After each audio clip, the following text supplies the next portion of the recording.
Gruaja në moshë jetonte një jetë të lumtur. Ajo kishte mjaft miq rreth saj dhe asnjëherë nuk ndjehej e vetmuar. Por një ditë ajo bëri një zbulim që ndryshoi gjithçka në jetën e saj. Teksa po shikonte fotografi të vjetra të burrit të saj, ajo zbuloi një sekret të madh. Por çfarë zbuloi ajo në këtë histori të jashtëzakonshme dashurie? Kush ishte burri i saj dhe çfarë kishte ndodhur shumë vite më herët? Subscribe kanalin dhe qëndroni me ne për të kuptuar këtë histori.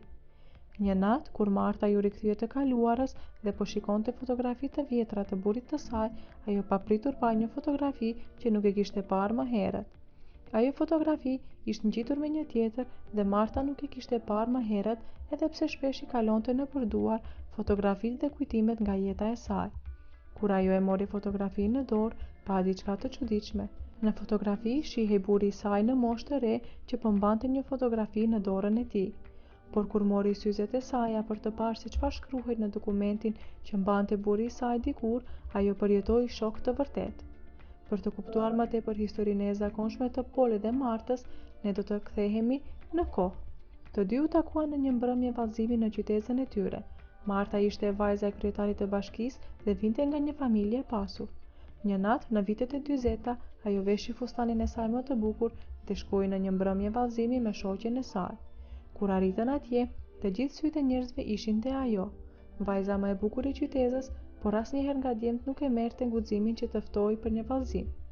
Ajo vinte nga një familje aristokrate të ngritur dhe të gjithë djemtë mendonin që nuk kanë shanse me të, deri në momentin kur një nga djemtë mori guximin dhe ju afrua.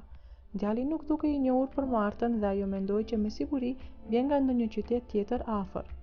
Djali i puthi dorën dhe i kërkoi vajzës në qoftë se do të dëshironte të bëjnë një vallëzim së bashku. Marta u pajtua dhe ata kaluan mbrëmjen duke vallëzuar me njëri tjetrin. Kur mbrëmja përfundoi, djali u zhduk nga atje pa asnjë gjurmë. E gjëja më e keqe ishte se Marta nuk kishte se si të kontaktoj dhe ta gjej. Ajo madje nuk arriti ta pyesë edhe emrin e tij. E dëshpëruar dhe mërzitur, ajo u kthye në shtëpi. 5 vite kaluan dhe ajo nuk dëgjoi asnjë fjalë nga djali që ajo e takoi në mbrëmjen e vallëzimit. Por ajo kishte gjithmonë atë në mendimet e saja, derisa një ditë dikush trokiti në derën e saj me një mesazh special. Dera ra dhe pasi hapi derën, Marta mendoi që me siguri është djali që sjell qumshtin, duke mos i vënë veshin situatës. Por më pas, gruaja që punonte në shtëpinë e Martës e thirrri atë duke i treguar që një djalë i ri po të kërkon. E hutuar Marta doli, hapi derën dhe e pa djalin në mbrëmjes së vallëzimit. Ai po qëndronte përpara saj dhe kishte për vite në mendjen e saj. Ajo buzëqeshi nga gëzimi kur e pa dhe djali gjithashtu ishte impresionuar përsëri nga bukuria e Martës. Dhe pastaj gjithçka ndodhi shpejt. Dy të rit menjëherë ranë në dashuri. Marta kuptoi që emri i djalit është Paul Smith dhe se ai ka qenë rreshter në luftë. A vinte nga një familje ushtarake dhe për këtë arsye kishte një pozicion të lartë në ushtri. Për këtë arsye dhe familja e Martës nuk kundërshtoi martesën e tyre. Një ushtarak nga një familje ngritur ishte gjithçka që ata do të dëshironin për vajzën e tyre. Çifti u martua shpejt pas kësaj ngjarje dhe ata ishin të lumtur së bashku, derisa Paul filloi të sillej çuditshëm. Një natë, Marta u zgjua nga gjumi dhe dëgjoi atë që po rrokullisej në shtrat, duke folur e bërtitur në gjumë. Jo, Paul, të lutem, mos. Ajo nuk e kuptonte sepse ai po i fliste vetes, por ëndra e Paul vazhdoi dhe ai i bërtiti. Jo, Paul, të lutem, përsëri. Marta e zgjoi nga gjumi. Zemër, ti po sheh një ëndër të keqe, i tha ajo dhe e përqafoi. Je i sigurt? Ajo i tha butë, por kjo ëndër e keqe nuk doli të ndodh vetëm atë natë, pasi kthehej shpesh gjatë netëve. Kur Marta e pyeti burrin e saj për këtë, ai gjithmonë i thoshte nuk është asgjë, por kjo ishte larg nga e vërteta. Megjithatë, Marta nuk donte që t'i bëj presion burrit të saj që ai t'i tregoj se për çfarë ai e shihte këtë ëndër të keqe. Do t'i tregonte kur të ishte gati, mendoi ajo. Për fat të keq, Marta asnjëherë nuk e dëgjoi këtë histori, pasi pas disa viteve të lumtura së bashku, burri i saj vdiq pa i thënë asgjë.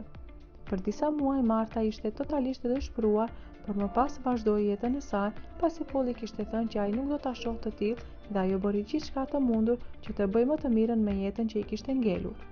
Kaluan ca vite dhe Marta tani më kishte kaluar dhimbjen, por shpesh shihte me nostalgji fotografitë e burrit të saj, derisa një ditë i ra në sy një fotografi që kishte ngecur pas një fotografie tjetër. Në fotografi ajo mund të shihte burrin e saj kur ai ishte ende i ri. Ai gjithashtu kishte një dokument në dorë që tregonte përpara aparatit. Ajo mori syzet dhe lupën e saj për të parë se çfarë është edhe kur e pa, ngeli e shokuar. Në fakt, dokumenti ishte një pasaport, kur ajo e shikoi nga afër, në të dukej fotografi e burrit të saj, por emri nuk ishte i saktë. Në të shkruante Jacob Peters. Por kush ishte Jacob Peters? Marta nuk mund t'ju besonte syve të saj. Ajo shikoi disa herë me radhë dhe për ta vërtetuar. Ishte burri i saj, por përse ai do ta gënjente për identitetin e tij një jetë të tërë? Për ta kuptuar këtë fakt, Marta vendosi të kërkojë në internet. Ngadalë, shkronjë pas shkronje, ajo e shkroi emrin e tij në makinën e kërkimit. Emri në internet i referoi një websajti memorial për ushtarët e vdekur. Jacob kishte qenë një ushtar që kishte vdekur në betejë. Ajo shikoi ekranin me habi. Burri i saj nuk kishte vdekur në betejë e as në luftë. Ai ishte mundur që burri i saj të ishte shtirur që është Paul Smith gjatë gjithë kësaj kohe. Marta nuk mund ta besonte, ajo filloi të kërkojë gjërat e saj për të gjetur ndonjë shenjë që do t'i jepte ndonjë informacion shtesë për burrin që kaloi një jetë së bashku. Duke kërkuar një gjërat e tij, ajo gjeti një letër të vogël që nuk e kishte lexuar më parë. Letra ishte adresuar asaj, por asnjëherë nuk ishte dërguar. Martës sime të dashur, kam diçka shumë të rëndësishme të them. Diçka që nuk kam pasur mundësi t'ia them dikujt tjetër më parë. Kur të takova atë natë në atë mbrëmje vallëzimi, nuk e di çfarë më erdhi për brenda. E dija që isha shumë i thjeshtë për të vallëzuar me ty, e le më të martoheshim bashkë, por nuk e kontrolloja dot veten. Ti je gruaja më e bukur që e kam takuar në jetë, edhe unë të doja që në momentin e parë që të pash, por e dija që nuk mund të jemi bashkë, prandaj u largova atë natë. Shpejt më pas mua më zgjodhen për në ushtri dhe takova generalin Paul Smith. Ai vinte nga një familje e ngritur, ndërsa unë isha një njeri i thjeshtë, por kjo nuk kishte shumë rëndësi në ushtri. Ne shpejt u bëm shok të ngushtë, ndërsa më vonë ai u godit nga një bombë gjermane dhe nuk arriti të mbijetojë. Dhe bota ime u ndal për një moment, prandaj shpesh shoh ëndra të këqija për atë situatë. Megjithatë, edhe pse s'jam krenarme që vendosa të shtirem se jam Paul, neve të dyve nuk na kishte ngelur familje gjallë dhe unë isha i vetmi i mbijetuar atë ditë. Nuk kishte ngelur asnjë njeri të na njihte. Mendova që kjo ishte mënyra e vetme për t'u martuar me gruan e ëndrave të mia. Kështu që fillova të shtirem që jam Paul Smith, që vinte nga një familje e ngritur. Më fal që të gënjeva kaq vite, Marta, por nuk kisha zgjidhje tjetër. Çdo ditë që isha larg teje, zemra ime lëndohej gjithmonë më shumë. Por me të takuar ty përsëri, gjithçka ndryshoi për mua. Çdo ditë me ty ishte një dhuratë, gjë për të cilën do të jem mirënjohës gjithmonë. Shpresoj një ditë do të mund të më falësh. Sinqerisht, burri yt. Lot dolën nga sytë e Martës pasi ajo lexoi letrën e burrit të saj. Burri i saj ishte shtirur tërë jetën si dikush tjetër një jetë të tërë, vetëm për të qenë me të. Kuptohej që ajo ja fali, ajo ende e kujtonte dashurinë e tyre me admirim. Ajo preku letrën me dorë, lamtumirë zemra ime. Të fal dhe do të dua gjithmonë. Ajo vendosi letrën në kuti dhe shikoi nga dritarja me buzëqeshje, duke kujtuar burrin e saj dhe gjithçka që ai kishte bërë për të qenë bashkë me të. Ndoshta jo e drejtë, ndoshta jo e bukur, por qëllimi në sytë e Martës i arsyetonte mjetet e kishte bërë për dashurinë e tyre, për jetën e tyre të përbashkët, për të ardhmen e tyre. Miq, një histori që na tregon sakrifica dhe gjithçka që njerëzit kanë bërë për dashuri dhe jo vetëm, për të na dhënë shpresë dhe mësim që për gjërat e shtrenjta duhet luftuar fuqishëm, paçka se ndonjëherë edhe jashtë kornizave të asaj që quhet normale. Me shpresë që ju pëlqeu ky material, ju ftoj të bëni subscribe kanalin dhe të klikoni zilën për më shumë video si kjo. Faleminderit.